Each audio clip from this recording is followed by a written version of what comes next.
കലാഭവൻ ഒരുപാട് കലാകാരന്മാരെ മലയാളത്തിന് സമർപ്പിച്ച കലാക്ഷേത്രം. മലയാള സിനിമയിലും മിമിക്രി ലോകത്തും ഒരുപാട് പ്രതിഭാധനരായ താരങ്ങളെ സമർപ്പിക്കാൻ, സംഭാവന ചെയ്യാൻ ആബേലച്ചൻ്റെ നേതൃത്വത്തിലുള്ള കലാഭവന് സാധിച്ചിട്ടുണ്ട്.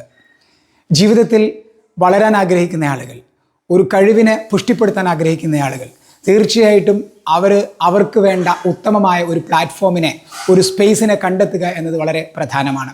ഞാൻ കലാഭവനെ ഉദാഹരിച്ചത് ജീവിതത്തിൽ അങ്ങനെയുള്ള ചില ഉയർച്ച ആഗ്രഹിക്കുന്ന ആളുകൾ അവരുടെ കഴിവിനെ നിരന്തരമായി ഉപയോഗിക്കാൻ സാധിക്കുന്ന ഒരു പ്ലാറ്റ്ഫോമിനെ കണ്ടെത്തണം എന്നുള്ളതാണ്. പ്രസൻറ്റേഷനെ കുറിച്ചും പ്രസംഗത്തെക്കുറിച്ചും പറയുമ്പോൾ ഇതിന് വലിയ പ്രാധാന്യമുണ്ട്.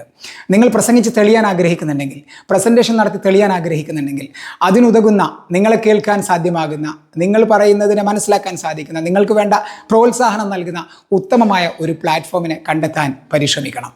അങ്ങനെ ഒരു സ്പേസ് ഉണ്ടാകുമ്പോഴാണ് ജീവിതത്തിൽ നമുക്ക് നന്നായി പ്രസൻറ്റേഷനിലും പ്രസംഗത്തിലൊക്കെ വളരാൻ സാധിക്കുകയുള്ളൂ. കേരളത്തിൽ അറിയപ്പെടുന്ന ഒരുപാട് നല്ല പ്രാസംഗികരുണ്ട്.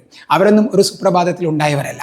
അവർക്ക് വളരാൻ വേണ്ട അനുഗുണമായ സാഹചര്യങ്ങൾ സൃഷ്ടിച്ചുകൊണ്ട് അവർക്കൊപ്പം നിന്ന ചില സാഹചര്യങ്ങളുണ്ടായിരുന്നു. അത്തരം പ്ലാറ്റ്ഫോമുകളിലൂടെയാണ് അവർ മുന്നേറിയത്. അപ്പോൾ നല്ല പ്രഭാഷകരെ വാർത്തെടുക്കുന്നത്, നല്ല പ്രസൻറ്റേഴ്സിനെ വാർത്തെടുക്കുന്നത് അവർക്കതിന് സപ്പോർട്ട് ചെയ്യുന്ന, അനുഗുണമായി നിൽക്കുന്ന ഒരു പ്ലാറ്റ്ഫോം ഉണ്ടാകുമ്പോഴാണ്.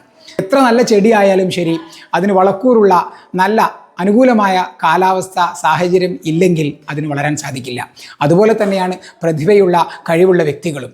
നമുക്ക് വളരാൻ അനുകൂലമായ സാഹചര്യങ്ങളെ സ്വയം നമ്മൾ സൃഷ്ടിക്കുകയും അതിനുവേണ്ട ഒരു പ്ലാറ്റ്ഫോമിനെ നമ്മൾ സ്വയം സജ്ജമാക്കുകയും ചെയ്യുമ്പോൾ ആ സിസ്റ്റത്തിലൂടെ നമുക്ക് വളരാൻ കഴിയുന്നു.